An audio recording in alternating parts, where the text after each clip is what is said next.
যেই ছেলেটা ফজরের পরে ইলেকশন ক্যাম্পেইন করে, সে তো ফজর পরে, রাইট? আবার সেই ছেলেটা রাতের বেলা একটা গানের অনুষ্ঠানে যায়। এটাকে আমি কিভাবে এক্সপ্লেইন করব?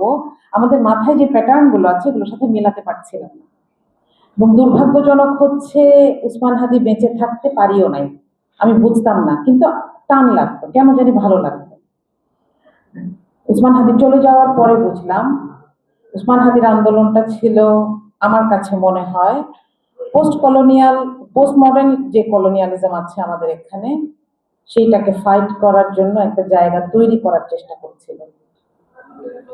এটাকে আমরা বুঝি কিভাবে, এটা আমি খুব সংক্ষেপে বলবো। আগে বলেছি আমি জ্ঞানের কথা বলার এখানে অবস্থা নাই। এছাড়াও আমি ফিজিক্যাল সায়েন্সের ছাত্রী, সুতরাং আমি অনেক কিছু জানি, এটাও আমি বলবো না।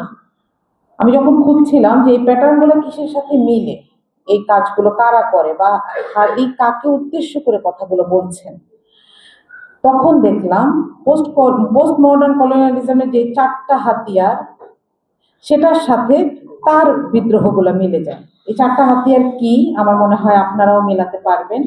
প্রথমটা হচ্ছে সাংস্কৃতিক সাম্রাজ্যবাদ। আপনি দেখেন আমাদের দেশে একটা ছোট বাচ্চাও জানে যে দুলাভাইকে কি ডাকতে হয়, জিজু বলে। কোত্থেকে শিখলো? আমরা শিখিয়েছি। আমরা কিন্তু সচেতন ছিলাম না তখন, সাংস্কৃতিক সাম্রাজ্যবাদ আমাদের ভিতরে ঢুকেছে। দ্বিতীয়টা হচ্ছে আমাদের একটা হাইব্রিড পরিচয় তৈরি করার চেষ্টা করছিল।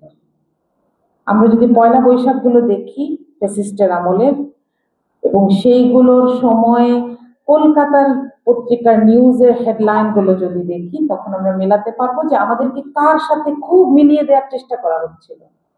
এত ভালোবাসা হলে পশ্চিমবঙ্গ আমাদের সাথে মিলে যেতে পারতো না? কই, আমাদেরকে তো কখনো কেউ এই প্রস্তাব দেয় নাই। তৃতীয়টা হচ্ছে ভাষা। ভাষার এখানে আমি আপনাদেরকে একটা জিনিস একটু দেখাতে চাই।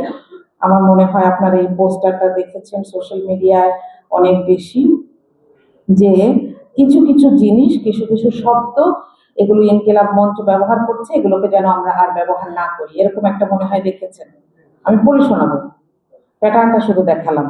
এখানে আজাদিকে ক্রস দেওয়া, লাল ক্রস, আর গ্রিন টিক দেওয়া কিসে? স্বাধীনতা।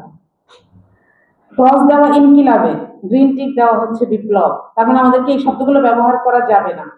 ইনসাফ ব্যবহার করা যাবে না, সুবিচার বলতে হবে। মজলুম বলা যাবে না, নিপীড়িত বলতে হবে। জালিম বলা যাবে না, নিপীড়ক বলতে হবে।